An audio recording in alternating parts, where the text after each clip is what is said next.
สบายดีทุกคนมื้อนี้ก็พบกับน้องน้ำอีกเช่นเคยและในคลิปนี้น้องน้ำก็จะพาทุกคนมาหาปลา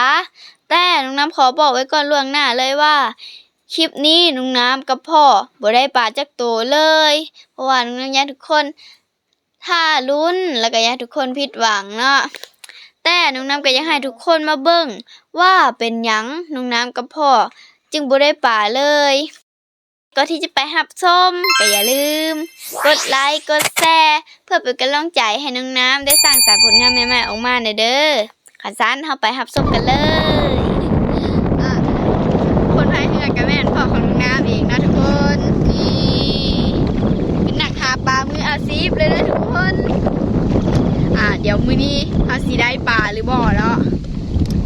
เราก็มาลุ้นไปน้ำกัน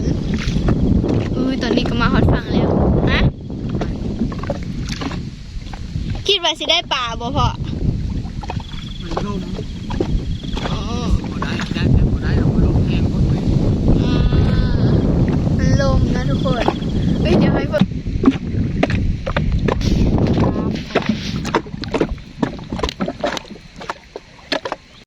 ปอทุกคนกระแสน้ำคือลมแห้งแล้วมึงจากใบไม้ผัดแบบ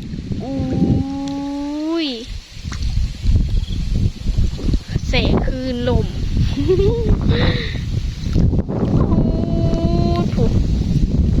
เด้งดึงเป็นเยลลี่เลย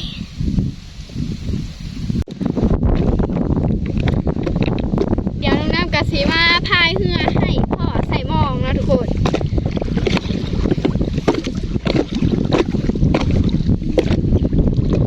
กระสีพายข่าวฝั่ง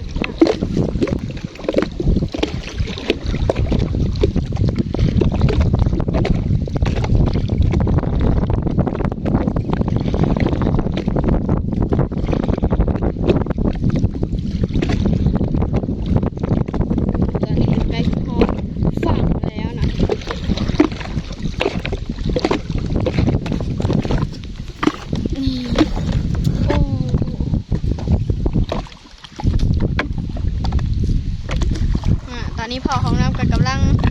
ใส่หม้ออยู่นะ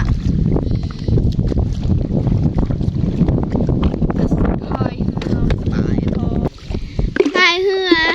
กาอย่างย่างๆเนี่ยนะทุกคนเพราะว่ากระแสน้ำกะแห้งทุกคนเลยมื้อนี้ก็ถือว่าลมแห้งหลาย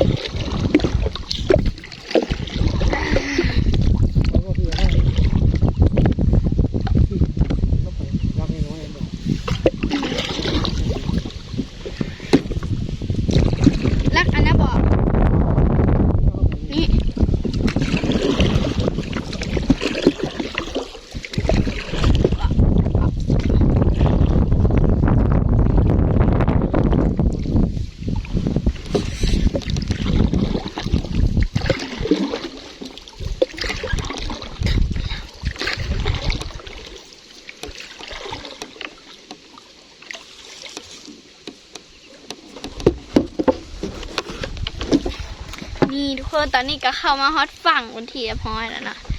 ตอนนี้พ่อน้ำกำลังเอามองเกาะไว้กับไม้นะทุกคน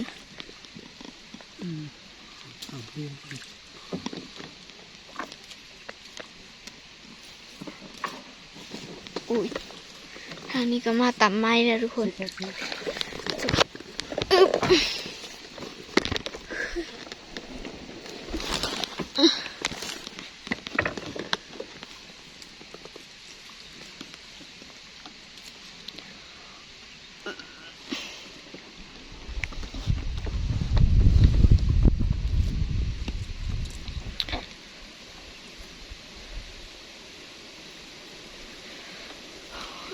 ตอนนี้พ่อของน้ำกา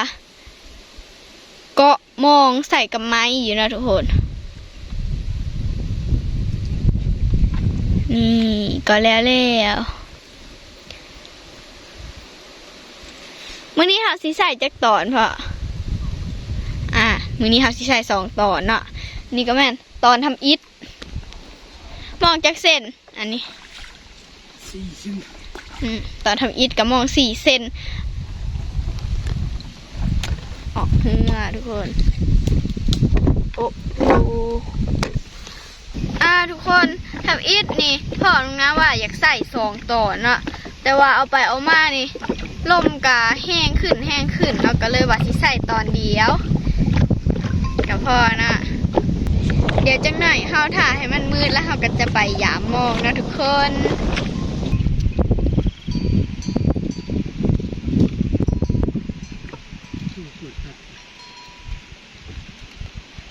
ว้าวทุกคนอันนี้ก็แม่นกอไผ่เนาะกอไผ่ที่จมน้ำแล้วนะนั่นคือมือถั่ว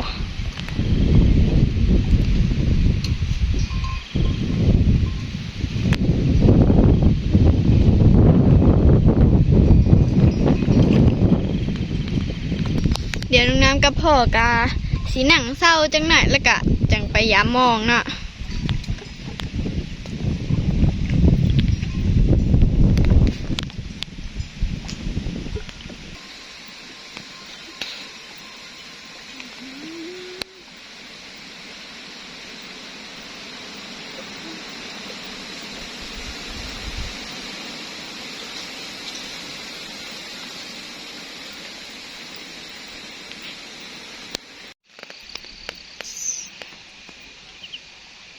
ตอนนี้ก็ได้เวลามากู้มองแล้วนะทุกคน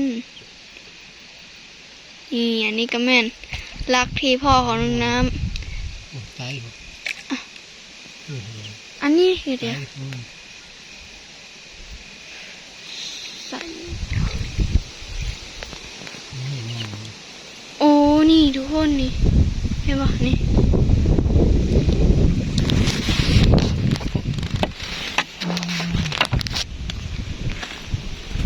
อุ้ยยอมมองขึ้นมาสิได้หลายอยู่บ่มีลมแหงลมแหงป่ามันก็เข้านอนแล้วเนาะ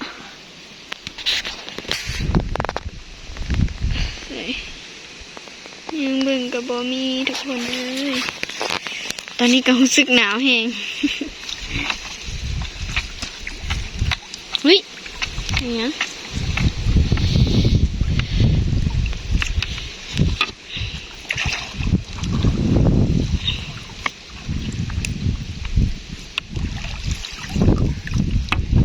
โอ้โห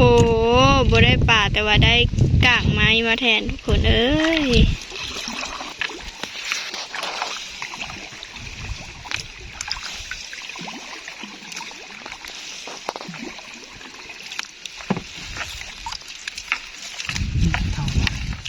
เท่า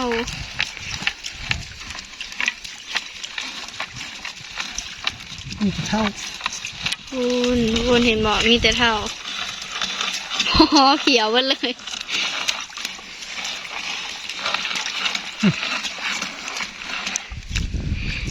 มาใกล้ย้อนถึงทางละยังบ่ได้จักตูทุกคนเอ้ย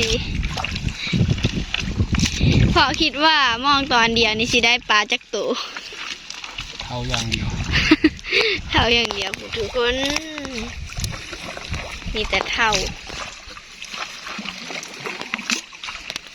โอ้หลายครับ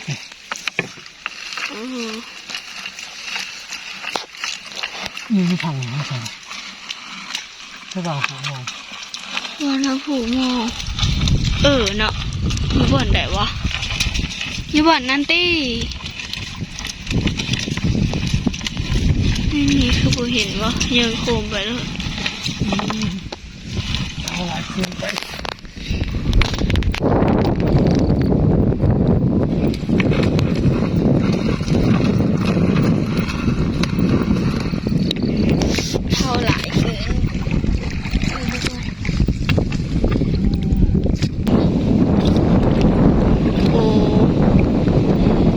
ฝั่งแล้วทุกคน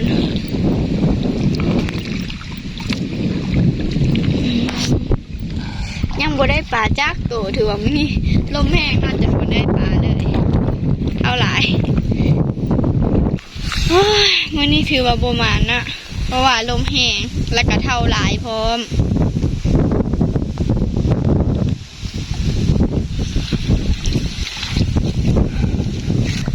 สรุปแล้ว